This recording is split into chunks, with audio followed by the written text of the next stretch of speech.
Good morning to you.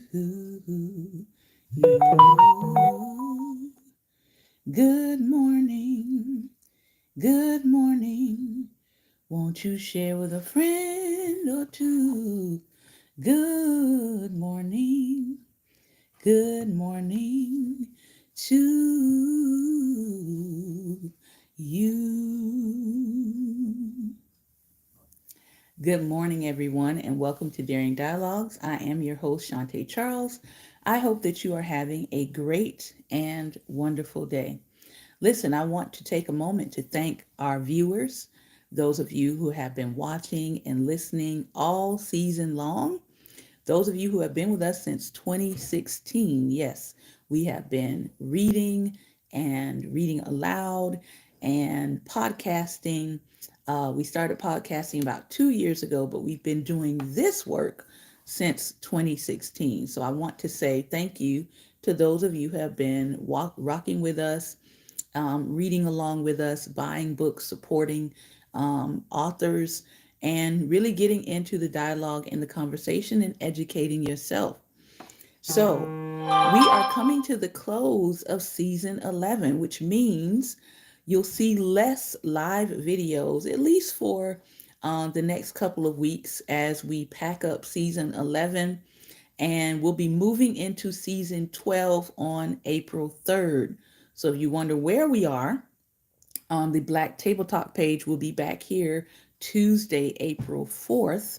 That'll be the next time you will see me live for Daring Dialogues, but we are hosting a special broadcast on March 18th. So you want to mark your calendar for that. March 18th is a Saturday at 1 p.m. We will be in conversation with the Coaches Connect. It's a group of Black women authors, and they'll be on discussing their work with us.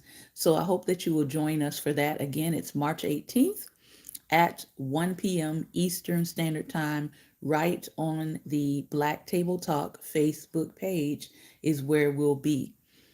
All right. Other announcement. What is coming for season 12? What is coming for season 12? So, some of the books you may see me read here on Black Table Talk, but I am reading Monday through Friday in season 12 every single day at 11 a.m. weekdays, 11 a.m. Eastern Standard Time. So if you like what you hear on this platform and you're like, hey, I want to get into some more conversation, I want to hear about these other books, I want to get into the read aloud community, then join us on IG at Daring Dialogues. That's where we are reading again, season 12. These are some of the books that we will be reading. So I'm encouraging you to go out and get these works if you're planning on reading aloud with us so you kind of know where we are. Faith Unleavened, The Wilderness Between Trayvon Martin and George Floyd by theologian Tamise Spencer Helms. This is going to be a flaming fire read. I got a chance to read this, to preview it, and your heart is going to burn with the truth. Yeah. Other book coming that we'll be digging into: How to Fight Racism by Jamar Tisby, Courageous Christianity and the Journey Toward Racial Justice. Jamar Tisby does give some tools on how to fight because, as we can see, the fight is picking up and the people are getting more and more devious with their tools. So we need to know how to fight back. Truth's Table: Black Women's Musings on Life, Love, and Liberation. Truth's Table. They actually won, I think, Best Podcast Award from the NAACP this year. So you definitely want to check out their work. Remember Me Now: A Journey Back to Myself and a Love Letter to Black Women by Faith Brooks. She is dealing again, she's grappling with the issues of justice and activism, but she is actually dealing with and talking about Breonna Taylor in her work, whereas to me, Spencer Helms is dealing with the wilderness between Trayvon Martin and George Floyd. So as you can see, we got a really good lineup of readings concerning justice.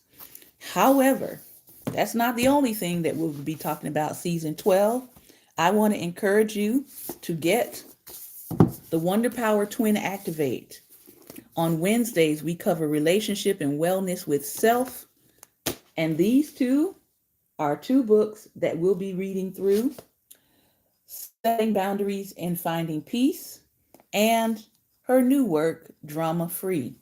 So if you want to hang out with us on our Wednesday broadcast on IG at Daring Dialogues, we'll be covering these two books, dealing with wellness for yourself, setting boundaries, interpersonal relationships, and mainly managing unhealthy family relationships, which I think everybody can stand to learn about and utilize.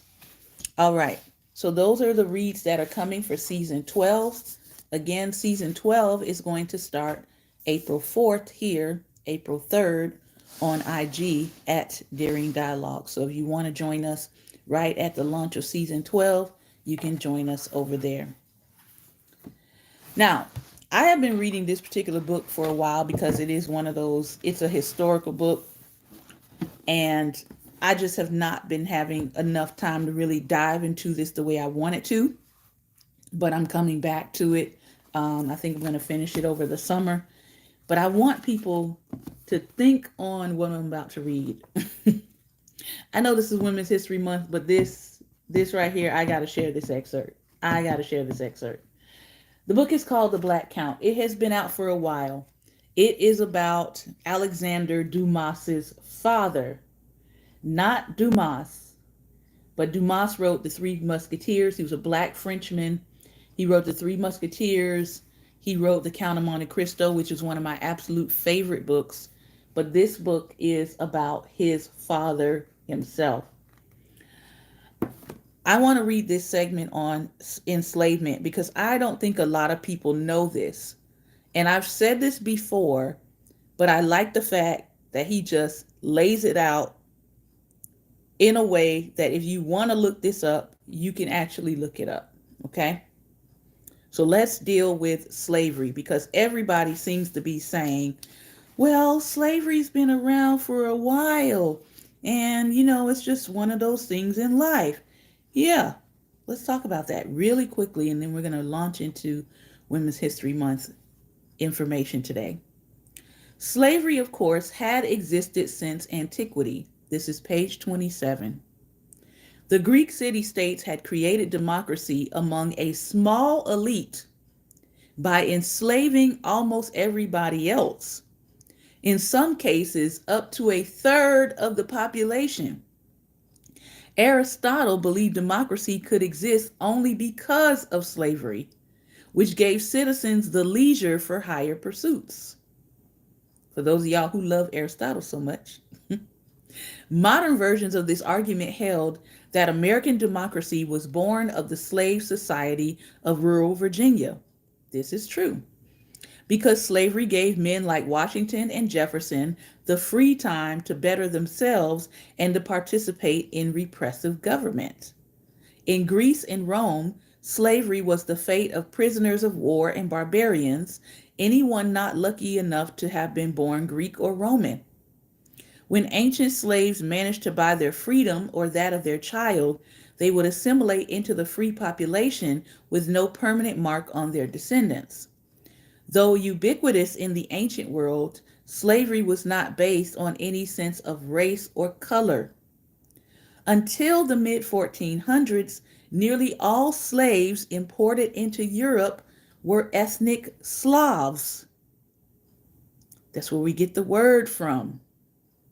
The very word slave derives from this connection of the Slav markets, S-L-A-V markets.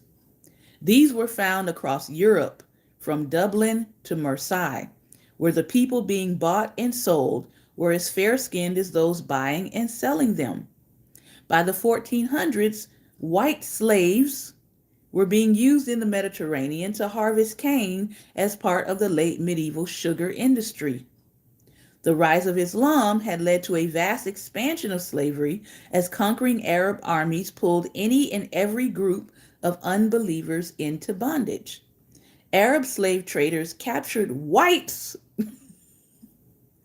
from the north via sea raids on European shipping, and they acquired blacks from the sub Saharan kingdoms. Over time, the Muslim slave trade focused increasingly on black Africans. Yet there was still no fixed biological marker for bondage. When the Ottomans captured Constantinople, they diverted Europe's supply of white slaves to the Middle East instead. Europeans began looking to Africa for slaves when Portugal created a new sugar empire on African coastal islands. Thousands of blacks were bought and sold to harvest sugar, and age old negative stereotypes about them began to coalesce into a virulent new strain of racism. In European eyes, blacks now came to be considered uniquely destined for slavery, created by their white master's God for a life of permanent chattel servitude. That is how it evolved. The Portuguese had first taken blacks to Madeira to cut sugarcane because the island was off the coast of North Africa, and the Muslim traders there happened to deal in African slaves. When they sailed down the Guinea coast, the Portuguese found the black African kingdoms were willing to supply them with slaves directly. The Africans did not consider they were selling their racial brothers to the whites. They did not think in racial terms at all, but only of different tribes and kingdoms. Before, they had sold their captives to other black Africans or to Arabs. Now they sold them to whites. Simple as that. The African kingdoms and empires themselves kept millions of slaves. As time went on, Africans would learn of the horrors awaiting black slaves in the American colonies, not to mention on the passage over, yet they continued to export ever greater quantities of bois d'ébène, or ebony wood, as the French called their cargo. There was no mercy or morality involved. It was strictly business. Spain laid the foundations of this great wealth and evil in the Americas, then quickly became distracted and forgot about it. After introducing the plants, the technology, and the slaves into Santo Domingo, the Spanish dropped the sugar business in favor of hunting for gold and silver. They moved on to Mexico and South America in search of the precious metals, leaving the island to languish for nearly 2 centuries until the French began to harness its true potential. When I tell you, y'all better get this book. That ain't the only thing, brother. That ain't the only thing that he's digging into in this book. Yeah. He telling all the business, and I love it. I love it. Thank you, Tom Reese. Appreciate it.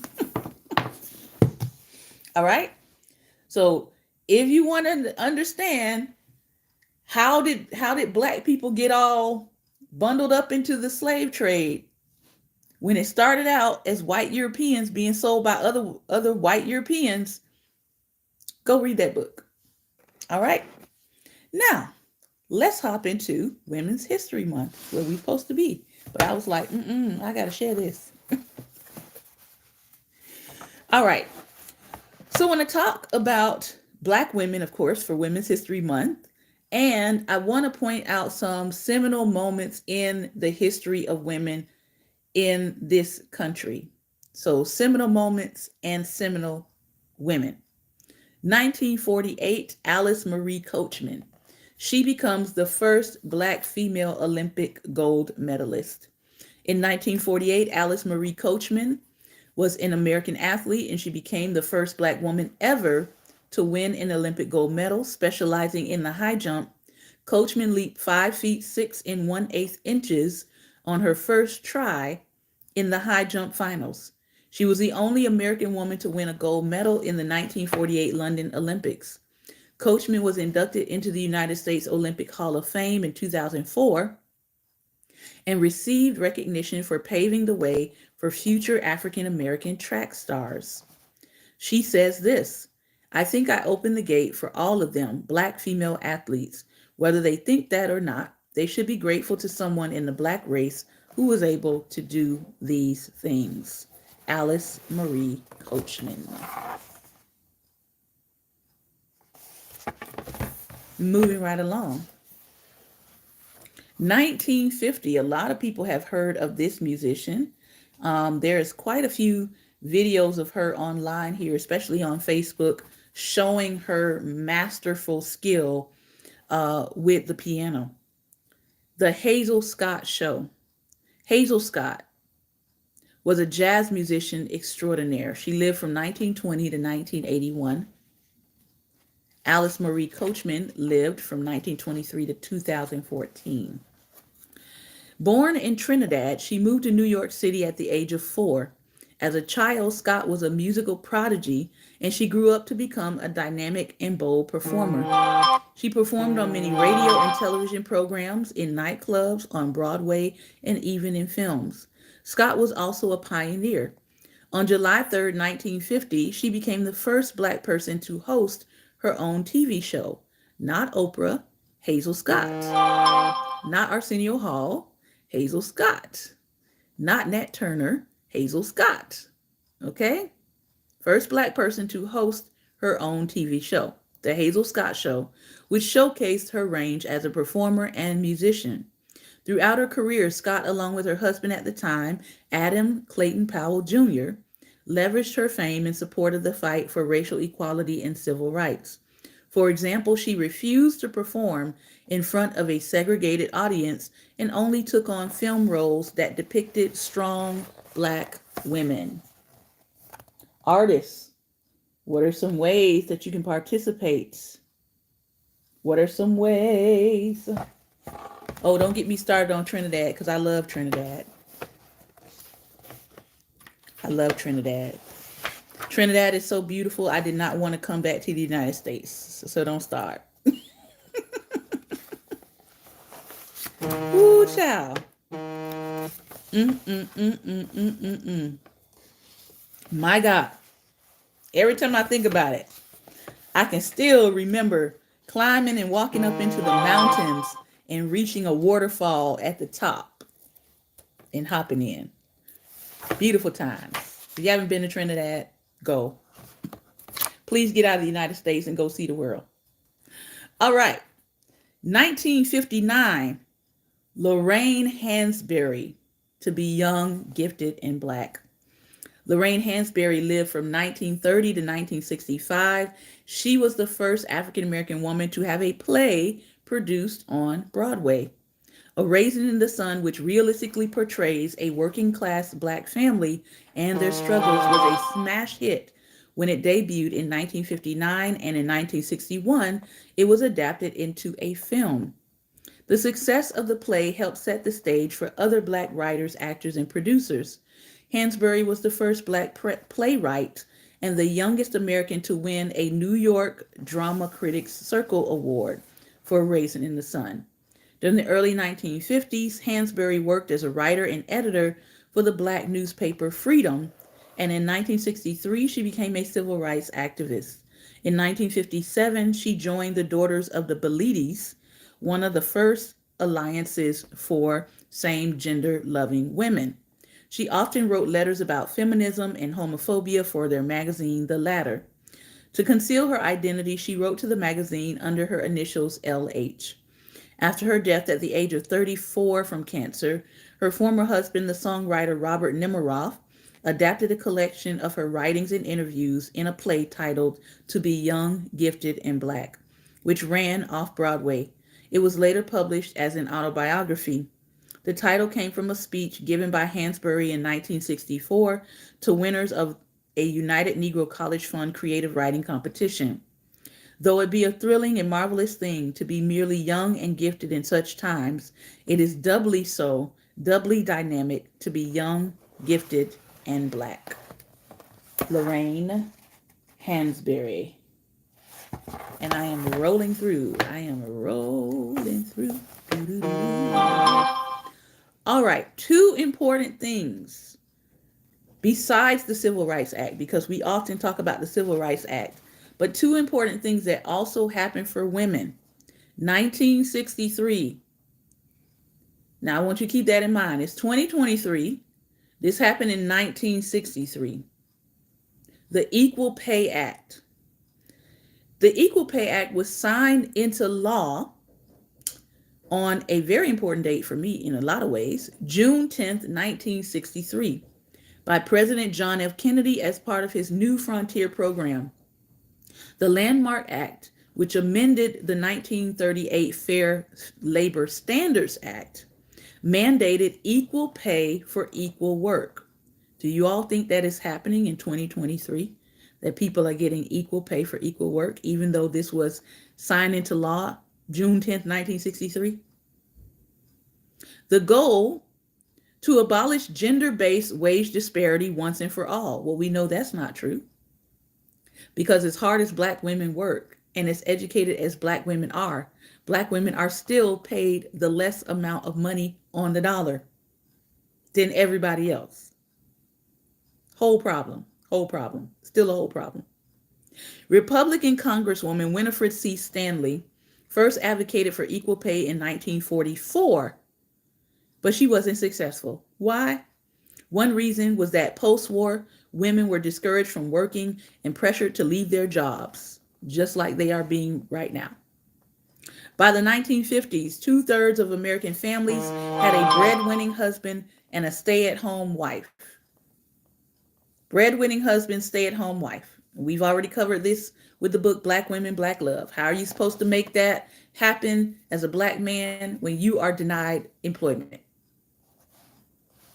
Since women's income was not considered vital to the standard household, wage disparity was not considered a pressing issue. Why? Because women's stay-at-home work was not valued as actual income. It took almost 20 years and much lobbying to convince the government to pass legislation to address wage disparity. Though the EPA did eventually pass, unequal pay remains an issue for many women today.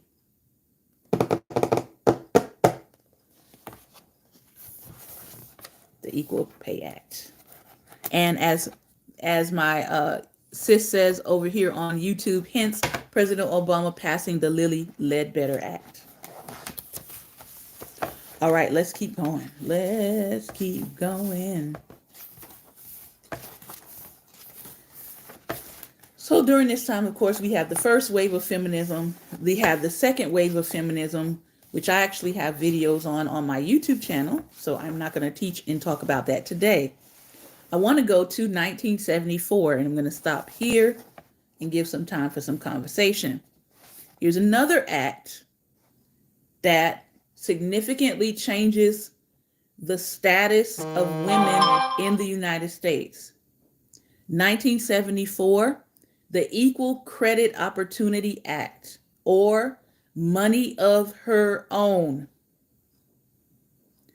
I need people to understand, 1974 is not that long ago. Not that long ago, people.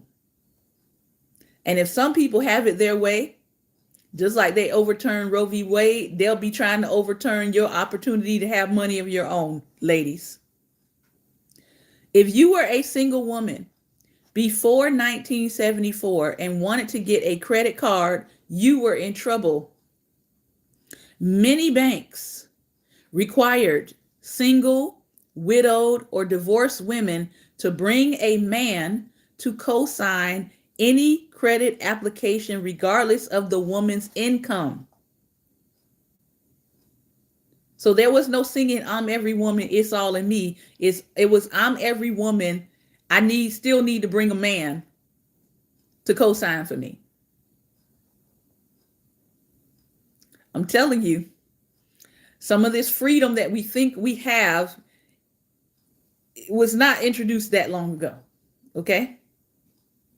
Finally, in 1974, the Equal Credit Opportunity Act was passed, prohibiting financial institutions from discriminating against applicants for credit on the basis of race, color, religion, national origin, sex, marital status, or age. This had to be put into law, people, because people just didn't have that much common sense. Okay? When the government's banking committee outlined the ECOA, it focused on racial and social discrimination.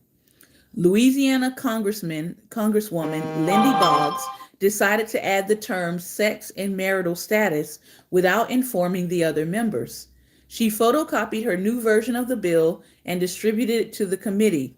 According to the House Representatives Office of the Historian, she then told her colleagues, knowing the members composing this committee as well as I do, I'm sure it was just an oversight that we didn't have sex or marital status included.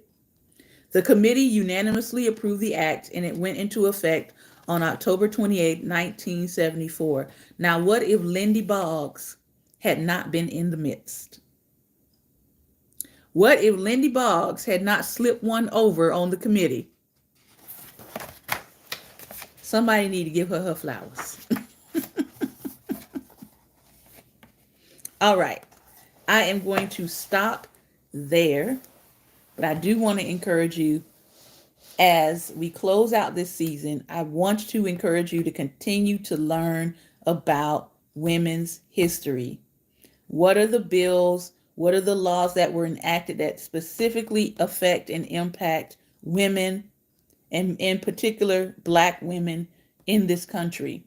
I am going to continue to post every single day this month in regards to women who are history makers, women who are, contemporary history makers, women on the move, women who have been impactful and are empowering their communities as a whole from then until now. So you can continue to check our Black Table Talk page because I'll be posting every single day something about women's history for Women's History Month.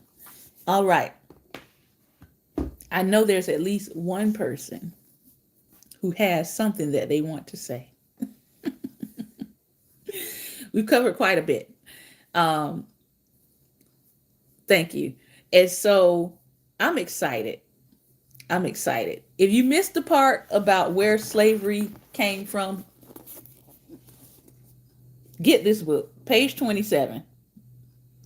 Some of you all have audiobook access. I think you can get it on audiobook, your local library. I think this is also available on Kindle.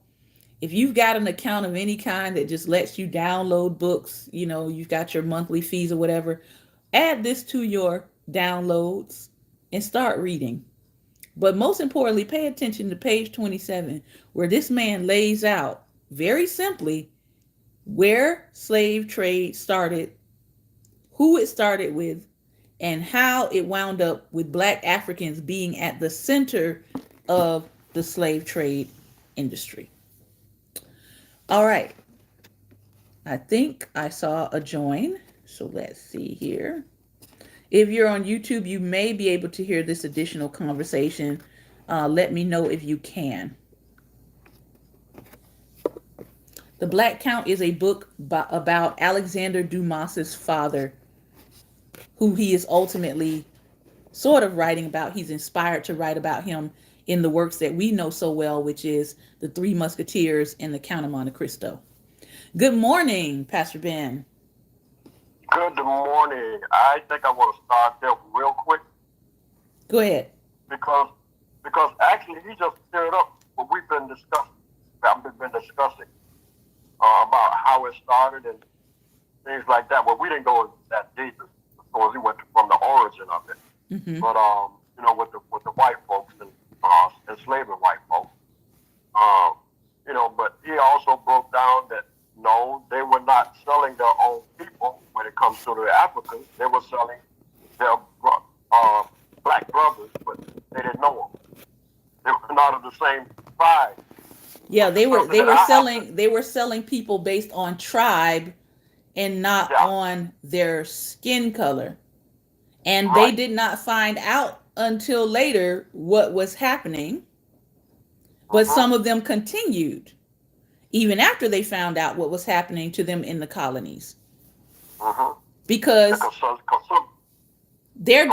ahead. their definition of enslavement was not the same as what was happening in the colonies. Right. For them, enslavement was indentured servitude. You were not treated Mm-hmm. inhumanely. You know, you weren't Mm-hmm. maimed. You were just a servant of that kingdom. Mm-hmm. It was not the same thing. And Right. I feel like every time I hear this argument, I'm like, you're not being genuine, because all you have to do is look at the evidence and you will see it is literally not the same thing. It's Mm-hmm. not the same thing. Most of the time, it was indentured servitude, or they were POW, they were prisoners of war. Now we Mm-hmm. know that there were POWs on in the Americas as well, who were turned from prisoners of war to enslavement. That's a whole other side of the story. But we're talking about from the European side coming over to the colonies. It did not start with Africans, it started with Slavs, white people enslaving white people. That's why when people look at me and they say, I just don't understand how this is happening, I'm like, y'all ancestors know exactly how it's happening because y'all started it. Mm-hmm. Don't give me that you don't understand. Mm-hmm. Do not play with, don't play in my face, as somebody said. Do not play in my face acting like you don't understand how this works. You know exactly how it works because you all created the system. That part. And in order for the system to continue, that means somebody is still passing down how the system works. Mm-hmm. It's still in Mm-hmm. place because somebody is teaching the lessons of how it's supposed to work. Else it would have broken down by now. Mm-hmm. That's how we know you guys know how it works, because somebody is still intentionally teaching it. Mm-hmm. Okay, off my soapbox. Go ahead. All right. Okay. Yeah, well, I'm done with that. You just went there, but I'm done with that one. But Alice Coachman, I actually shared a post on Facebook. I think it was, as a matter of fact, it was last week. Because I ran across it. I'm like, oh wow, I didn't know this. You know, she was a high jumper, Mm-hmm. and in the Olympics, it was between her and this other lady, this white woman. They both had the Bastet at the same height. She did it on the first try. Mm. And the other person that took more than one try, so she won. You know, Alice won because of that. Got So, it. um, yeah, so yeah, it was the woman. You know, Alice Coachman. Alice Marie Coachman. And you know, Yeah. I had not heard about her until recently either. That she was the first Mhm. black female gold Olympic gold medalist. I tell you, there Mhm. is so much richness in our history that we just need to explore. Like literally, you could spend the rest of your life just exploring all of the people who have accomplished something that we haven't been told about. Right. We just have not been told about it. I was It's buried. I was educating a 9-year old a couple weeks ago. I was doing some remote educating, and I started telling her about civil rights. And she was like, the little girl was like looking like astonished. And I said, do you not know who Rosa Parks is? She's 9. She didn't know. She did not know. And I walked away from that and I said, who are your teachers?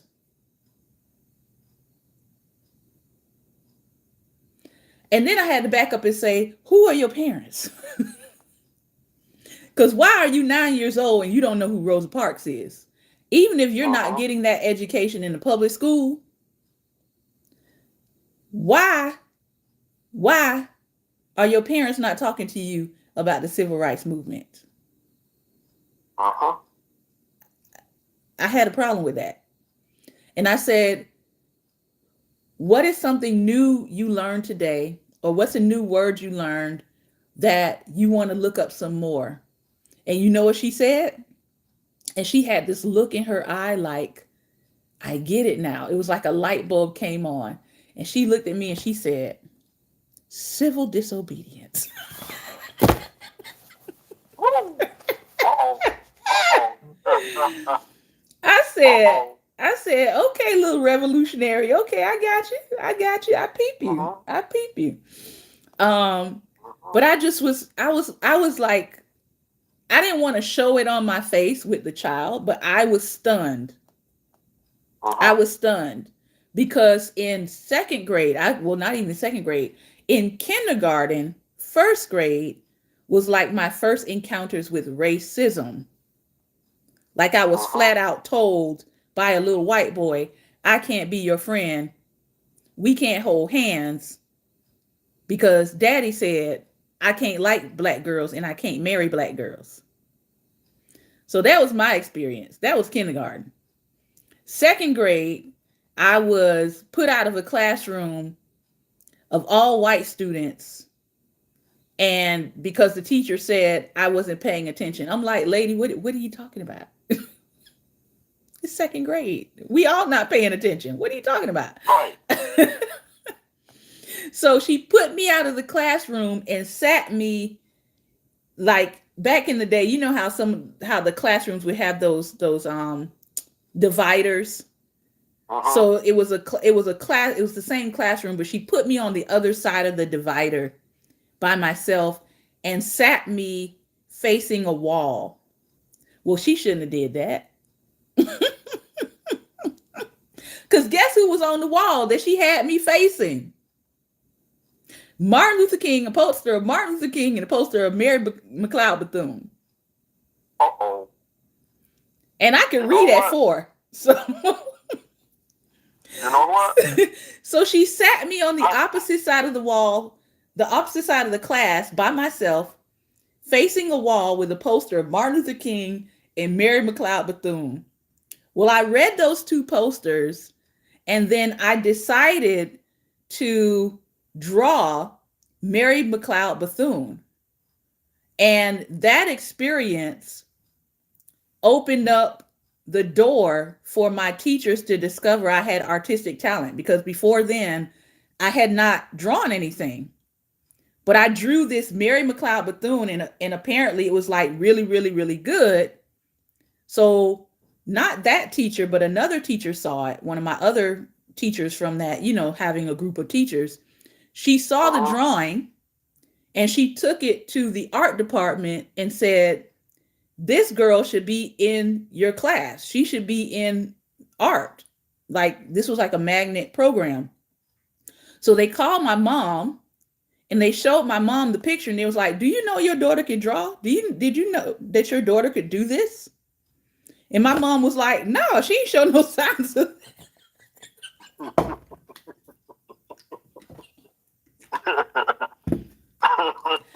So they asked my mom and they're like, well, would you agree to have her, have her tested? So they had me come in. I think it was like on a Saturday. It was like weird. It was outside of school time.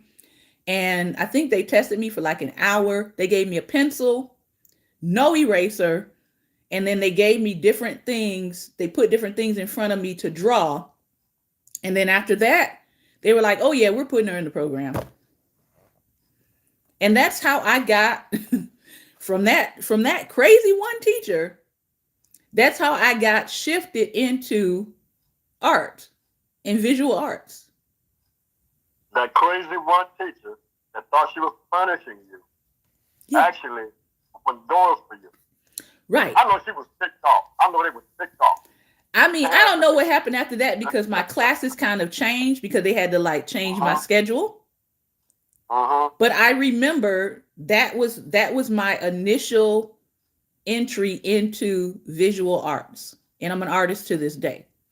So Well, see now, you, well, see now, God knew that was in you to begin with. Right. So something had to be done in order for that to come out.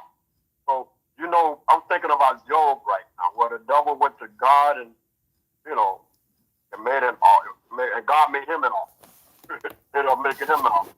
So I'm thinking that same thing happened with you, where the devil came and said, well, I'm trying to find somebody I can mess up. God said, have you considered my little servant Dante?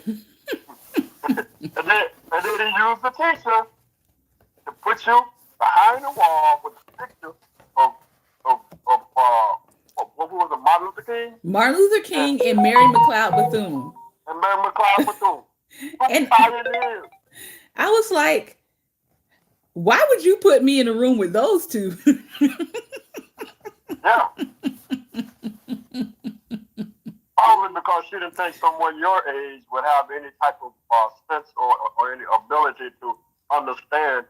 Or you said you could read, she probably didn't even think you could read at that age. Oh, I know she didn't. So. I think I'm quite sure about that. But yeah, I Uh-huh. was in gifted in kindergarten. And Uh-huh. again, this is a whole issue with these kinds of programs. My mom could not afford to keep me in the programs because they were so expensive. There was Uh-huh. lots of cost involved in paying for field trips and all like exploration stuff. So by the time I was in second grade, they put me back in a regular class because my mom could not afford gifted. Uh-huh. But that didn't stop me from being gifted. Nope. Just saying. I'm just saying. So I look at things like that and I think back and I say, I was laughing the other day with my husband. I said, sometimes I'd be thanking God for racists because if they weren't doing some of the things that they would be doing that they're doing, some of us would not have the push and the drive to actually go beyond. Uh-huh. Just like with some things I'm finding out about some of my ancestors, I had to go to I typed in my ancestor's name and it took me to some Civil War um, commentary boards. And because they are so fanatic about the war that they lost, Uh-huh. they're so enraptured in it.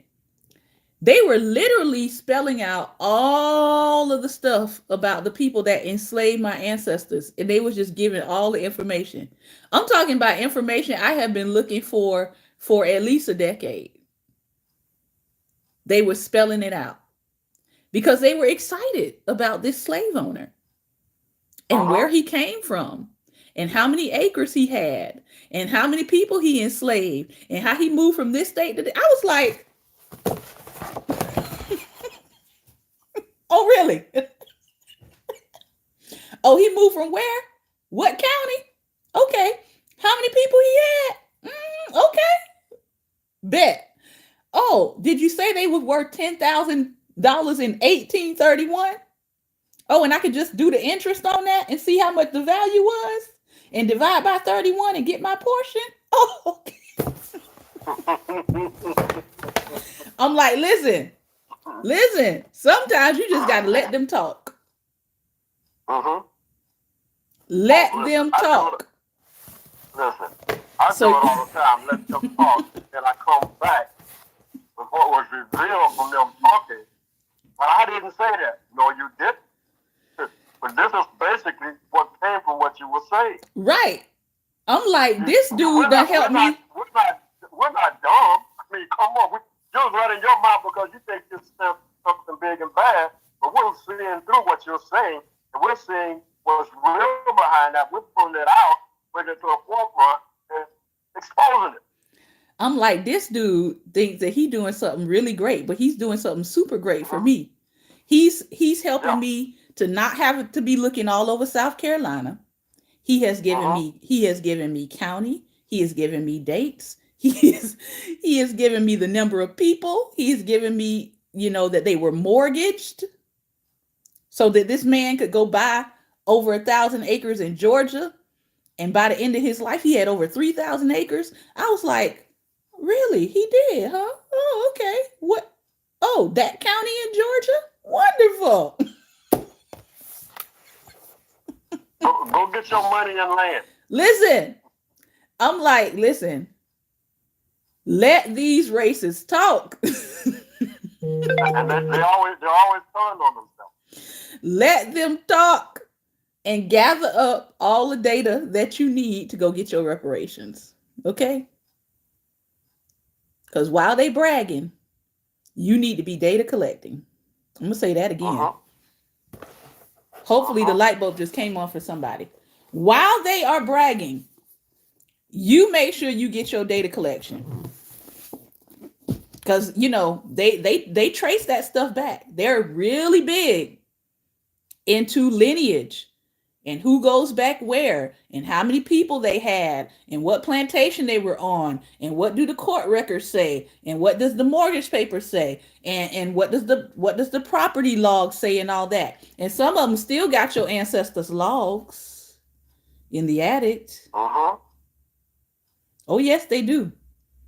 Some of them ain't turning them logs in because it will implicate them. It will implicate them. And we know that reparations is on its way because it's already happening.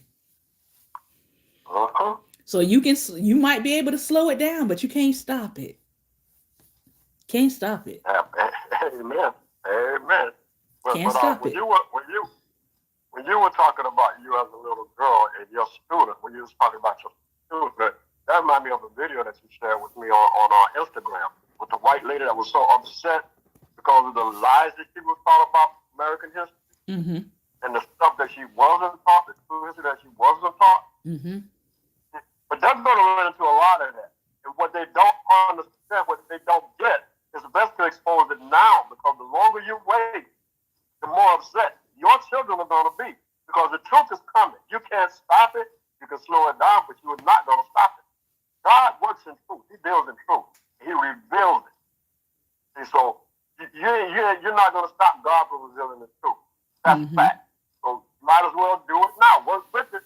Do it now because if you don't, the same children that you're trying to keep stuff hidden from, they're going to find out and they are really going to turn on you. Mm-hmm.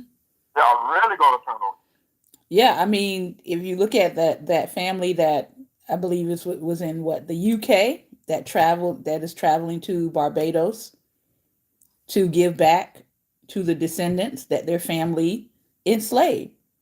Like there is a generation of people saying, "Listen, we want to make this right. We don't want this blood on our hands." you. Because that's really what it is. It's blood on your hands. It's blood money. It's money that has come through dehumanizing people. And there are people saying, we want to get this right. We want to make this right. It's not enough to say, well, can you please forgive us and let's sing kumbaya? No, no. Where No. is the material repair? Uh-huh. Where is the material repair? And many of these families and organizations, you look at things like insurance companies and stuff like that create the stock market. Many of them could repay Black Americans without even needing the government to get involved. Uh-huh. The fact that you are waiting for the government to get involved in what you know is a moral obligation tells me all I need to know about you. But the reality Uh-huh. is, you don't need the government to get involved. You can actually do right on your own, by yourself, without the government needing to do what you should be doing as a company and an organization. And And so, see, this yeah, is the there are crazy people part. stepping up to do that. This is the crazy part. See, these same people don't want the government doing anything for anybody. Mm-hmm. Yeah. They could do it, but they don't want to do it. They're the ones actually that's responsible, but they don't want to do it and can do it without involving the government. And when the government starts stepping up to do something, they want to try to stop it. Do your part. Do what you're supposed to do under the same God that you say you serve. Mm-hmm. If you really serve Him, you know that repair is necessary. Do it. That way it doesn't involve the government. Yeah, and that's why I said I see individuals stepping up to do it because they realize, wait a minute, why am I waiting on the government to do this when I can do what I need to do? I just see it more so coming from right now the outside of America. People Mm-hmm. are starting to do it. Mm-hmm. But there will Mm-hmm. eventually be Americans that say, listen, we sitting on 3,000 acres of land that we not doing nothing with. Why can't we take 1,000 of those acres, build housing, and repair the millions of Black Americans who have been disenfranchised by the system of enslavement, who don't have housing? Why can't we house them? It's Mm-hmm. that simple. It really is that simple. Why can't we do right by people without the government forcing us to do it? Because by then, I'm like, the government forced you to do it. Right. I mean, that's It nice, wasn't from the heart. but if you want to clear your moral obligation, the government should not have to force you to do it. Mm-hmm. And to me, that moral obligation goes much, much, much deeper than a government mandate or a law telling you you should do this. Mm-hmm. And listen, right now you already got the real young Republicans going up against the old Republicans for using the word woke. And they don't even know what it means. I mean, everything is woke, and they're attacking the word and don't even know what it means. Now you got the young Republicans now coming up against them and speaking out against what they're doing. Listen. The writing is on the wall. They just ain't reading. They just ain't reading. They're They're ignoring. just not reading. So tell me, what do you think as we close? Tell me, what do you think about 1974 women finally getting the ability to get credit without having a man cosign? Great, and it should have happened sooner. But I'm gonna tell you what. Like I was telling somebody yesterday. I think I put something on Facebook yesterday or Sunday. Um, that the way things are going. See, right now everybody's looking at, well, okay, well that's just messing with the black folks. Well, it's not going to bother us. But you better understand, white women, y'all didn't have any rights. Y'all were considered property also. See, if you ain't speaking out and they get past us, who do you think they're coming after next? They're coming after y'all. See, and then y'all gonna be looking at our women to stand up and fight with y'all, and our women gonna be like, what? What were y'all? What were y'all when they came after us? See, those days are over now. Step up now. Y'all women fight this thing together. All women fight this thing together. Stand up for these black women and black men right now because they're trying to erase our history. That's number one. Stand up for them.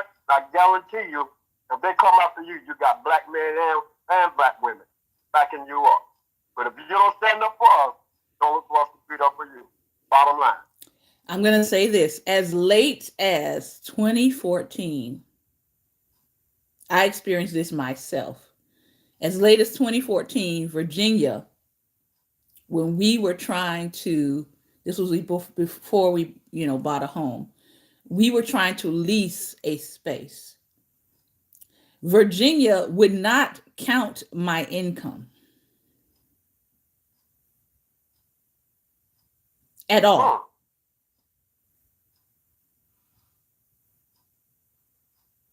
They would not count my income. 2014. And because they would not count my income, then all of a sudden, we did not reach the threshold by which to lease this particular property. Hmm. I said, what? It's 2014 in Virginia and y'all still not counting women's income? You know what they told me? You not considered head of household.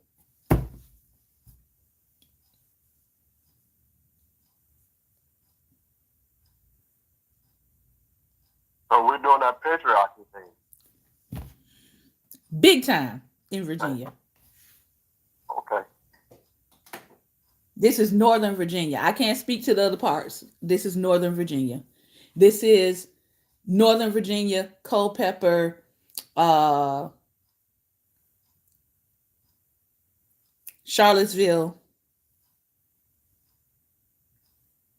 As a woman trying to find a place to stay, my income didn't count. Only my husband's did,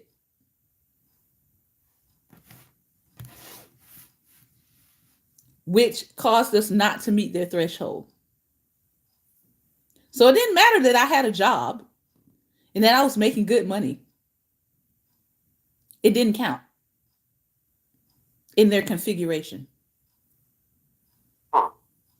That was 2014. I don't know what they're doing now. That was just 9 years ago. I don't know what they're doing Not now, even a decade, people. but let's just say we didn't buy a home there. Ooh, child. Hmm. I was like, I can't. I That's was bad. like, I don't know what No. Virginia is on. Y'all on some different stuff over there. I got the mm-mm. We got to go. We got to go. These people still in 1619. And then Mm-hmm. now we see who they've chosen as governor. They had a white lash against the other guy who came in, who was trying to make up for his wrongs, and he started doing too much reform for black people in Virginia, and them jokers said, oh no, we finna set it back. And now they got Youngkin, and that's exactly what he's doing. Final thoughts, Pastor Ben. Oh boy. They said, oh, this is too Well, this much country. progress.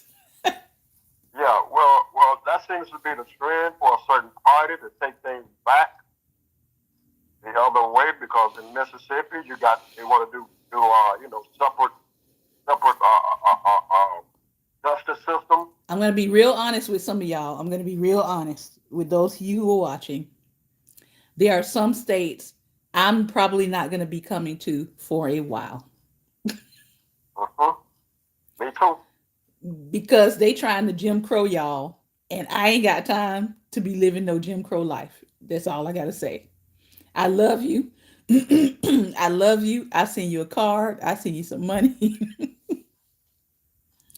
But I'm not about returning to 1965 or 1865 the moment I drive into your state or fly into your state. I'm sorry.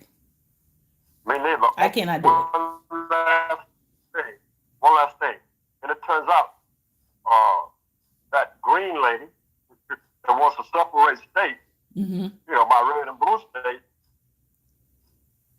what are they going to do for Monday, since the blue states are actually funding the red states? Listen, some of these states, you look at the demographics, you look at what's happening with housing, you look at what's happening with jobs, you look at what's happening with unemployment, um, you look at what's happening with education. I know people that are like, oh my gosh, the housing prices are so good in Alabama. The housing prices are so good in Mississippi.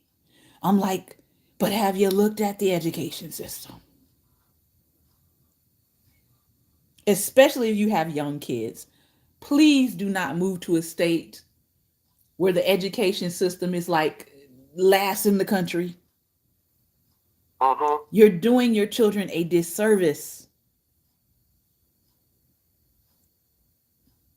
If I had kids, I don't have children. I have godchildren though. But if I had kids that was under 1, under 5, there's no way in the world I would be moving to a state that is last in education. No matter how good the housing prices are, your child is going to get a quality education in colonization. So if you're trying to move someplace for a better standard or a better quality of life, you can't just look at, oh, they have cheap houses there. You got to look at the Uh-huh. overall picture. What is unemployment like? What is the water like?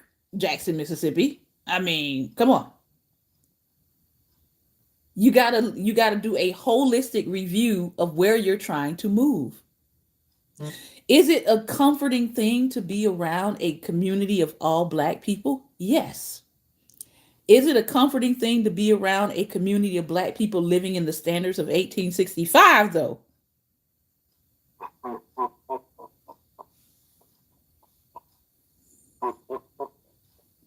I'm just saying. So you have to think about those things, and I don't want to feel like I'm getting in people's business. I don't want to be that auntie, right?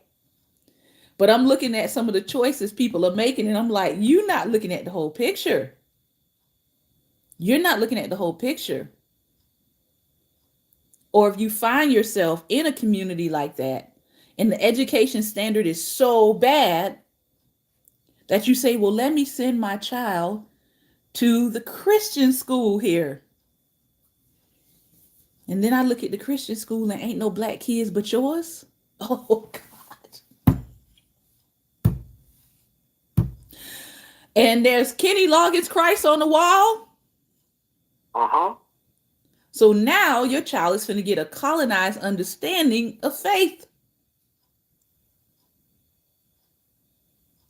You got to look holistically. You got to look holistically. You're raising an African child in these colonized United States. Uh-huh. So think about what is best for the African child that you're raising in the colonized United States. Look at all the factors. Look at all the factors and think community, education, health. What's the access to health care like in your state? What's the access to clean water and resources like in the state you're trying to move to? What's the crime like in the state you're trying to move to? It can't just be, I'm going here because I can buy a house here. That's one factor among many that you need to pay attention to, especially if you're raising children and you want to make sure they have a decolonized mind. This has been my 2 cents today. This has been another episode of Daring Dialogues, and I've been your host today, Shantae Charles. I say these things with all manner of love and concern. I really do. I've been in the education field now for 23 years. I have seen and heard some things. And the first thing that I tend to look at with the state is what is the quality of health access, what is the quality of water and healthy resources, and what is the quality of education. Those three things. You can fix a house. You can fix up a house. But those other pieces, those are things that your child is going to be dealing with the consequences and effects of decades in the making. There's an issue right now in, Baltimore City. The children in Baltimore City that went through a period of severe lead poisoning. Freddie Gray was one of those children, by the way. Severely messed them up for life because of lead. Some of the schools in Baltimore City and Baltimore County in Maryland, some of the schools, you can't wash your hands in the school bathrooms because of the water. Some of the schools supply the children with water bottles of water to drink during the day because they can't drink the water out of water fountains in the schools. So it has to be about more than just, oh, I can buy a house here because it's cheap. You got to think holistically, and I'll keep saying that. Again, thank you for your time and attention today. Remember, light is the most daring opposition to darkness.